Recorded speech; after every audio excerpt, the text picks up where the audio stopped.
Yoshida has dinner with the girl of his dreams. He is engaging in a plot-staring contest, and Irie thanks him for taking her out. He builds up the courage and asks her if she would like to be his girlfriend. She apologizes to him, telling him that she's seeing someone. Yoshida hangs out with his friend, getting angry that he's been rejected and wishing that she would have just said she's dating someone. He is ready to cry, thinking she stole his heart while she was just dating someone else for the last 5 years. His friend tells him that he will head home because it's getting late, and Yoshida walks home alone, angry at Irie.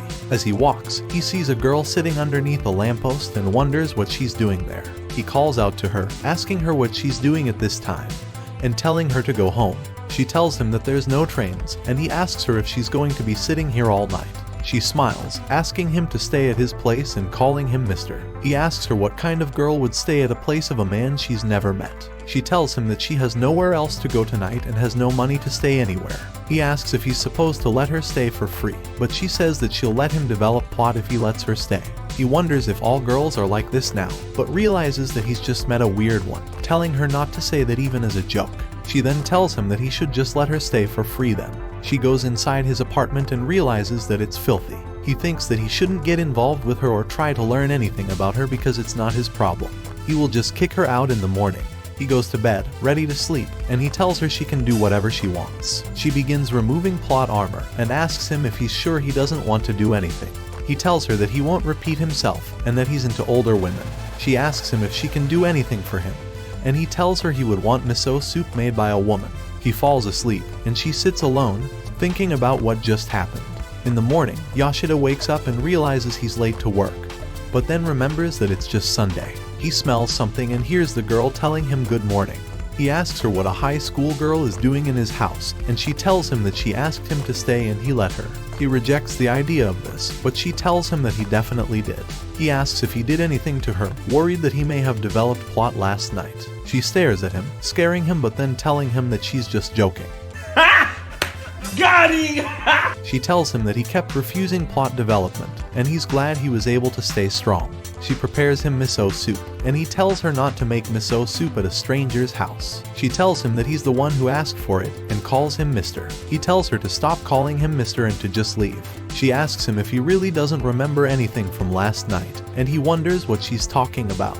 His memory begins coming back to him, and he remembers her wearing black plot armor. She calls him Mr. again, and asks him what his name is. He tells her that his name is Yoshida, and she tells him that he looks like a Yoshida. Yo, that one there was a violation, personally I wouldn't have it. She then tells him to eat the food already, and he tells her not to tell him what to do. She tells him to eat it before it's cold, and he tries it, realizing it's good. She asks him if he would have preferred Irie preparing it, and he wonders how she found out. She tells him that he was saying her name throughout his sleep last night. She sits next to him, asking him if she could make him feel better. He tells her that she needs to stop, and that he doesn't need her to make him feel better. She begins developing plot, saying that she has big plot. He is dumbfounded, but thinks Irie's are bigger. She asks him what cup size is Irie, and he tells her that they're F cup. She tells him that she's an F cup, and he wonders how she's that big, and she tells him that Irie might be a G or H cup. He thinks that he wishes he could have felt those H cup plots just once. What do you mean by that?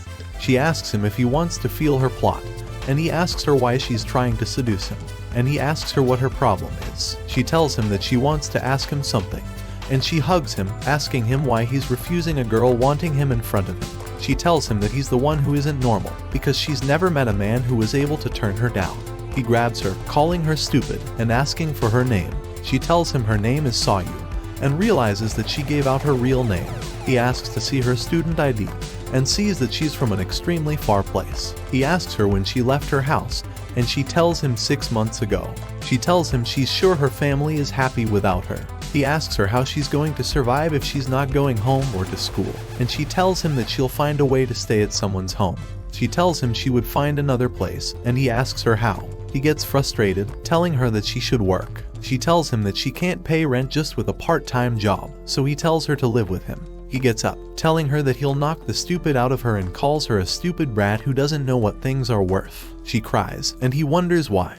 Why wasn't she able to have a normal life and a normal love like every other teenager? He tells her that her first job will be doing the chores around here. She tells him that it sounds like she could stay here forever, but he tells her that she can only stay here until she's done being a runaway. He thinks that this would be better than allowing her to go around and get seduced by other men, but that he must be careful with his words so she doesn't get comfortable. He tells her that she can stay here until she stops being a brat, and that the next time she tries to seduce him, he will kick her out. She agrees that she'll stop, and thus began a new chapter in their life. At work, he tells his friend about what happened after he left. His friend warns him, telling him it's risky, and Yashida knows that it's dangerous. He heads home, wondering if she ate anything, and remembering his friend's words telling him that he shouldn't get too attached to her. At home, she's preparing food, and Yashida enters inside. She tells him, "Welcome home, Daddy." Hell no, to the no. And he tells her to stop because it's gross. He tells her that he brought her bento, and begins to undress. He sees that she ironed all of his clothes, and he thinks that she's good at doing chores. He asks her where the ashtray is, and she gives it to him washed. He gets up to smoke outside, and she asks him why he doesn't just smoke here. He says that it's because she's here, and she calls him nice. She tells him that no other guy worried about her when smoking, and he gets angry, wondering why she's getting all her values from those guys. He tells her that he's not nice, but all the other guys were just shit. He tells her to have standards for herself, and she tells him that she understands. He wonders why he's the only one looking after her like he's her guardian. He thinks that the whole world's full of awful people, and that includes him, because he's giving her a place to stay and letting her continue running. He wonders what he should do. The next morning, she wakes up and walks off, and Yashida hears that she's in pain. She walks next to him, and he realizes that she's been wearing the same clothes every day. She tells him that it's the only thing she has, so he decides to take her to a mall. She tells him that it's fine and he doesn't need to do this, but he tells her they're going to buy her clothes and a new mattress, because she wakes up in pain every morning. She tells him that if he does all this for her, she won't know how to repay him. He realizes that she's not trying to be modest, but is instead refusing all this because she can't repay him. He wonders why a kid would think like that, and he tells her that he's busy, so her doing chores for him would be her form of repayment. He thinks that it should be enough of a reason, and she tells him that she's okay with that if he is. She goes home and thinks her new mattress is comfortable, and that she'll sleep great tonight. She asks him if he would like to sleep with her and gives him a smirk. But she tells him that she didn't say anything weird, and that he's the dirty one for thinking of weird things. She laughs, and he thinks that she's cuter when she laughs like this. She thanks him, and the next morning, his friend tells him that there's a rumor that he's got a new girlfriend. He tells him that he's cleaner, and all his clothes are ironed. He's looking better and going home early, so all the girls think he has a girlfriend. At home, he thinks that Seiyu isn't his type, but she happens to be cute and is responsible, so he wonders why she would run all the way from her home to Tokyo. The next day, she asks him why he doesn't shave his facial hair. He tells her that he's lazy, and she wonders why he only shaves it sometimes. He tells her that he only does it when it gets long, because it makes him feel old. He tells her that he thinks getting too lazy to shave your facial hair is when you get old, but she tells him that his facial hair doesn't look good on him. You're a victim! He looks in the mirror, deciding that he will shave his hair. At the mall, he buys her more things that she needs, and asks her if she has a phone. She tells him that she doesn't, and she tells him that she actually just threw it out in the ocean. He tells her that she's dumb, and that he would want her to get one because he would like to contact her. She tells him that she really doesn't need one because he got her moisturizer, and gives him a smile. He looks at her smile, feeling like it's forced, and wonders if it's truly from the bottom of her heart. They head home, and she asks him if he will be able to read all the books he got. He tells her that he will on the weekends, but that she could also read them if she wanted to without spoiling them for him.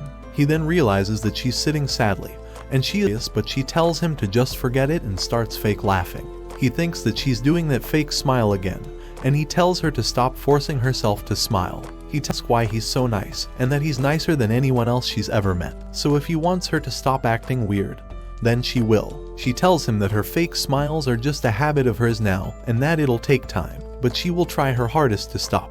He tells her to take her time, and she thinks that he's really nice. Tells him she won't let him down. At work, he calls Mishima over, telling her that her code's buggy and they can't sell the project. He tells her that they'll have to stay late together today to fix their work. Irie notices their interaction.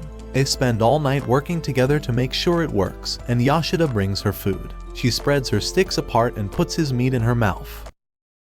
She tells him that she wants to ask him about something, and tells him that he's been shaving his beard every day. He asks her why, and she tells him that she's heard he's got a girlfriend recently. He tells her that those are all rumors, and that he's just tells her by Irie. She tells him to stay strong. He tells her he doesn't need pity, but she tells him that she's not giving him pity, but that she actually... At home, Seiyu is angry with him for being late, and tells him that she even prepared him food. He apologizes, and she starts laughing at him, telling him that she was just joking. He tells her not to tease him, but she thinks it was funny how he apologized politely, and that he should just eat the food tomorrow, and he thinks that he really does need to find a way to get a hold of her if he's late. At the phone store, his friend tells him that he'll just end up staying late otherwise. Irie comes up to him, asking him if they could talk later. His friend tells him that he figured their meeting outside, and that once she rejects him, that's when the relationship really starts. He enjoys his dinner with Irie, and ogles at her giant plot once again. He builds up the courage, seeing her chew down on the meat with her tongue. She asks him if he's nervous, and our man chokes because he's a smooth chat. She tells him that they can relax by asking each other questions, but they must answer each other's questions. He asks her a question, and asks why she invited him here. She asks him if he's dating someone, and he tells her that he's not. She calls him a liar and tells him it's obvious. In the 5 years she's known him, he's never gone home early, and has always looked like shit.